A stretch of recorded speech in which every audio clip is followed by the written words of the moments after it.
사랑하는 소녀부 친구들, 예배 잘 드리고 왔나요? 친구들, 예배 시간에 말했다시피 저번 주 수요일부터는 사순절 기간이었습니다. 친구들 이렇게 공과에 보면 사순절에 관한 내용이 적혀 있어요. 특별활동 종이에요. 그리고 그 뒤에는 여러 가지 심화 글들이 있고, 그리고 이제 미로 찾기도 있습니다. 그냥 단순한 미로 찾기가 아니라 말씀을 함께 읽어가면서 예수님의 마지막 일주일을 이렇게 발자취를 따라가는 활동입니다. 친구들, 참회 수요일, 성 목요일 부분 읽으면서 함께 가족들이랑 나누는 시간이 되었으면 좋겠어요. 이 부분을 조금 더 디테일하게 우리가 알아가기 위해서 짜자잔! 이쁜 달력이 있어요. 사순절을 어떻게 보내야 할지 말씀 달력입니다. 단순히 말씀만 있는 것이 아니라 우리가 사순절 기간에 예수님의 고난에 참여하는 의미로 우리가 좋아하는 음식을 좀 덜 먹는다든지 금식 있는데 우리 친구들이 어려울 수도 있을 것 같아서 이렇게 소식하는 날도 있고 게임을 좀 하지 않는 날, 또 SNS나 유튜브나 이렇게 미디어 금식하는 미디어 사용을 좀 절제하는 날, 가족들이랑 함께 사랑을 나누는 날, 이렇게 좀 TV를 덜 보는 날, 이렇게 다양한 말씀 달력이 있습니다. 우리 친구들 이 부분 사순절 기간에 함께 참여했으면 좋겠어요. 우리 비대면으로 드리는 친구들도 이 부분 잘 참여해서 동그라미를 치던 가지고 있는 스티커를 붙이던 해서 함께 활동을 해주고 인증해줬으면 좋겠습니다. 비대면 예배 드리는 친구들은 담임 선생님께 사진을 찍어서 인증해주는 방법으로 특별 활동을 인증해줬으면 좋겠습니다. 연말에 달란트에 포함되기 때문에 우리 친구들 단순히 달란트 받고자 하는 것이 아니라 정말 이 사순절 기간 어떻게 하면 의미 있게 보낼 수 있을지 함께 하는 시간이 되었으면 좋겠습니다. 우리 이제는 공과 시간이죠. 공과 시간을 가질 텐데 먼저 기도로 시작하도록 하겠습니다. 사랑이 많으신 하나님, 이렇게 말씀 듣고 예배 드리고 공과 시간을 갖습니다. 예수님께서 약속의 말씀을 성취하러 이 땅 가운데 오셨습니다. 이 사순절 기간 우리 아이들이 말씀을 더욱더 가까이 하고 하나님을 더욱더 알아가고 예수님의 죽음과 고난과 또 부활까지 함께 묵상하는 그런 귀한 시간 될 수 있도록 함께 해주세요. 감사드리며 예수님의 이름으로 기도합니다. 아멘. 친구들, 우리 말씀 읽고 시작하겠습니다. 누가복음 4장 18절에서 19절, 오늘 본문 말씀이죠. 한 목소리로 함께 읽겠습니다. 주의 성령이 내게 임하셨으니 이는 가난한 자에게 복음을 전하게 하시려고 내게 기름을 부으시고 나를 보내사 포로된 자에게 자유를, 눈먼 자에게 다시 보게 함을 전파하며 눌린 자를 자유롭게 하고 주의 은혜를 전파하게 하려 하심이라 하였더라. 아멘. 우리 첫 번째 이야기입니다. 누가복음 이 말씀은 이사야 61장 1절에서 2절 말씀이랑 비슷해요. 우리 함께 성경 말씀을 찾아서 누가복음 말씀과 어떤지 함께 비교하도록 하겠습니다. 자, 친구들, 이사야서 61장 1절 2절 말씀 함께 보도록 할 텐데, 우리 성경 목록과 찬양 우리 친구들 기억해야 해요. 그래서 성경의 순서를 잘 기억해서 성경 찾을 때도 휘리릭 잘 찾길 바랍니다. 자, 전도사님은 이렇게 딱 찾았어요. 이사야서 61장 1절에서 2절 말씀 읽을 텐데 우리 친구들 귀로 잘 듣고 잘 따라와 주세요. 주 여호와의 영이 내게 내리셨으니 이는 여호와께서 내게 기름을 부으사 가난한 자에게 아름다운 소식을 전하게 하려 하심이라. 나를 보내사 마음이 상한 자를 고치시며 포로된 자에게 자유를, 갇힌 자에게 노임을 선포하며 여호와의 은혜의 해와 우리 하나님의 보복의 날을 선포하여 모든 슬픈 자를 위로하되. 아멘. 이사야서와 누가복음 말씀이 굉장히 비슷해요. 그쵸? 그런데 약간 다릅니다. 어떤 게 다르죠? 주의 영과 성령 내게 임하셨으니, 내게 내리셨으니, 뭐 임한다 내린다. 가난한 자에게 아름다운 소식, 기쁜 소식이 아니라 복음을 전하게 한다. 그리고 마음이 상한 자를 고치시며 포로된 자에게 자유를, 또 갇힌 자에게 노임을 선포하며 눈먼 자에게 다시 보게 함을. 그쵸? 눌린 자를 자유롭게 하고 주의 은혜의 해를 전파하게 하려 하심이라. 약간 다르지만 비슷한 내용을 담고 있습니다. 뭐 복음과 아름다운 소식이 다르고, 뭐 포로된 자가 아니라 마음이 상한 자라고 표현을 했고, 또 갇힌 자가 아니라 아마 포로된 자, 갇힌 자, 마음이 상한 자, 이렇게 좀 표현을 한 것 같아요. 눈먼 자가 있는데 여기에는 눈먼 자가 없어요.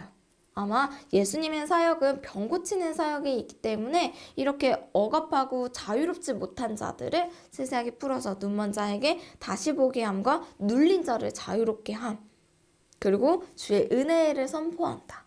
이렇게 비슷하지만 다른 우리가 두 본문을 살펴봤습니다. 우리 친구 성경을 통해서 잘 한번 어떤 부분이 어떤 단어가 다른지 한번 비교해 보도록 해요. 두 번째입니다. 말풍선에 빈칸을 채운 후 그림을 보며 예수님이 하신 일을 이야기해 보세요. 자, 우리 바로 위에 누가복음 말씀이 있죠? 읽으면서 함께 빈칸을 채워보도록 하겠습니다. 이는 가난한 자에게 무엇을? 복음을,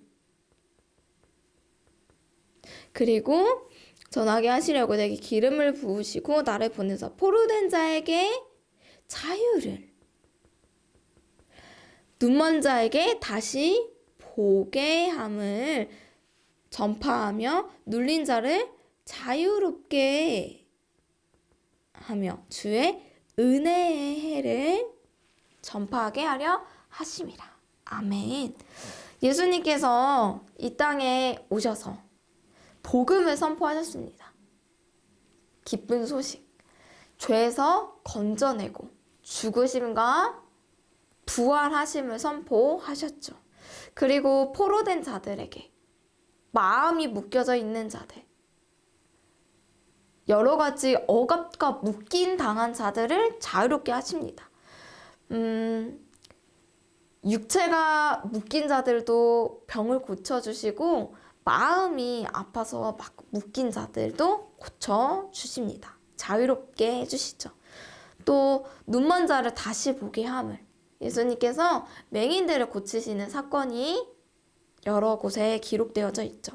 눌린 자, 귀신 들린 자, 정신이 힘든 자들도 자유롭게 하셨습니다. 주의 은혜의 해를 전파하셨습니다. 정말 예수님께서 말씀의 성취대로 이 땅 가운데에서 말씀을 이루어 주셨습니다. 메시아라는 부분이 있어요. 기름 부은 자라는 히브리어 뜻인데 헬라어로 번역하면 그리스도입니다. 예수님께 붙여지는 예수 그리스도, 메시아, 구원자, 다 같은 맥락에서 사용되는 의미입니다. 친구들, 예수님께서 기름 부은 자가 되셨습니다. 구약에서 기름 부은 자는 대제사장들, 제사장들, 또 왕에게 즉위할 때 되었는데, 예수님께서는 큰 대제사장으로서 우리의 죄를 예수님의 몸으로 완전히 희생제물 되어서 바치셨고 이 땅의 겸손의 왕으로 오셨습니다. 예수님께서 메시아로 이 땅 가운데 오셨습니다. 예수님께서 가신 회당은 어떤 곳인가? 나사렛 회당인데요. 유대인들이 포로로 잡혀갔어요. 그쵸? 아수르와 바벨론 제국에 의하여 포로로 끌려갔는데 그때 고국으로 돌아오지 않고 그 땅에 살고 있는 사람들이 있었습니다. 그래서 그 동네에 성인 남자 10명이 모이면 회당을 이룰 수 있었습니다. 보통 회당에서 말씀을 가르치는 그 장소, 집합소로 사용되었어요. 그래서 이제 율법을 낭독하고 율법을 가르치는 그 일을 이 디아스포라 유대인들이 회당에서 행해졌습니다. 예배를 드리고 말씀을 가르치고 사람들의 병을 고치는 장소로 예수님께서 활동하셨죠. 친구들, 세 번째, 예수님의 말씀 중 가장 기억에 남는 단어나 문장을 말하고 그 이유를 이야기해 봐요. 전도사님은 가난한 자에게 돈이 아니라 가난한 자에게 물질이 아니라 복음을 전하셨다. 우리가 삶을 살아갈 때 돈 중요하죠. 필요하죠. 그런데 이 세상 사람들, 또 그리스도인들, 우리 하나님 믿는 자들, 예수님을 주라 시인하는 그리스도인들조차도 돈을 하나님으로 생각할 때가 정말 많아요.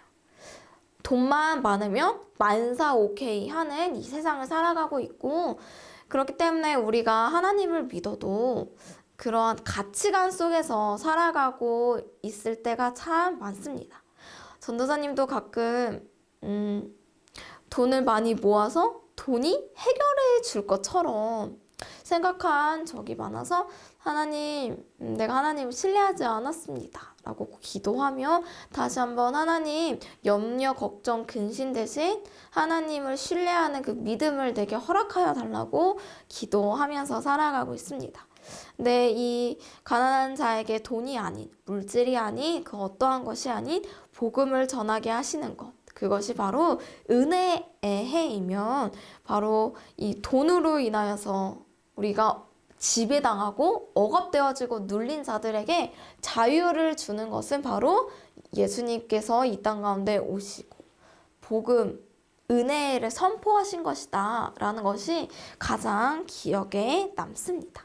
우리 친구들은 어떤 단어가 또 어떤 문장이 기억에 남는지 노트나 공과에 적어서 한번 이번 일주일 살아가는 동안 깊게 묵상했으면 좋겠습니다. 우리 친구들 와글와글 말씀톡 읽으면서 본문에 대한 이해를 더 깊이 했으면 좋겠어요. 그리고 우리 다음으로 넘길게요. 다음으로 넘겨서 활동하기가 있는데 이 준비물들을 같이 활동했었으면 재밌었을 텐데, 그쵸? 그래도 함께 쭉 읽어보고 지나갔으면 좋겠습니다. 친구들이 직접 친구에게 보내는 두루마리 편지를 한번 개인적으로 만들어서 이 은혜의 해를 전파하는 대리인으로서 우리가 예수님의 그 명령을, 예수님을 믿는 우리가 예수님의 그 복음을 전하는 일을 했으면 좋겠어요. 함께 읽어봐요 부분이 있습니다. 예수님께서 읽어주신 이사야 말씀은 어떤 말씀인지, 이사야서에 대한 말씀을 조금 더 자세히 풀어놓은 부분입니다. 참 우리가 말씀대로 살면은 이러한 일이 있지 않을 텐데 말씀대로 살지 않아서 겪게 되는 일들이 있죠.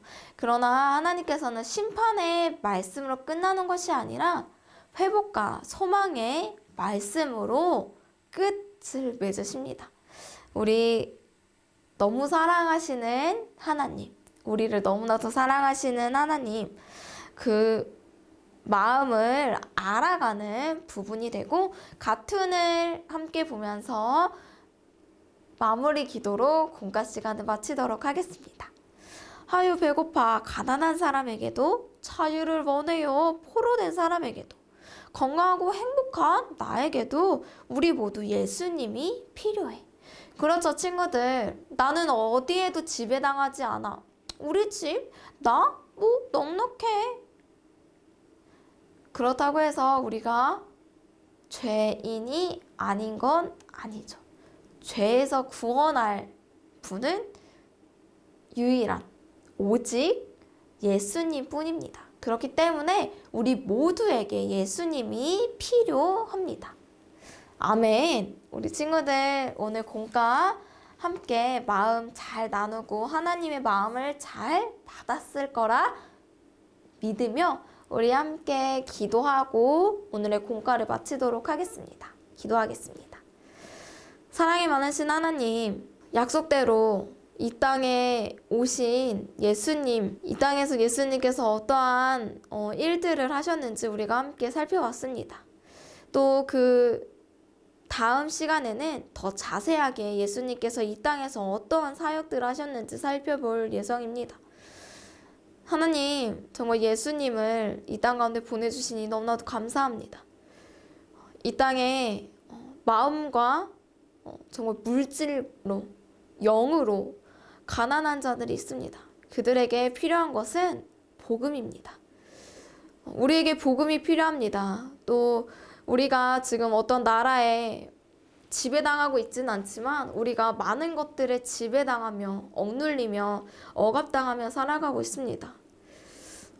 우리가 억눌린 것으로부터 자유하게 하시고 예수님께서 이 땅에 오셔서 우리를 자유케 하시고 수고하고 무거운 짐짐자들아 다 내게로 오라 말씀하시고 나의 멍에를 메라 이것이 가볍다라고 말씀하신 그 예수님, 진리의 말씀 따라 하나님 앞에 나아갑니다.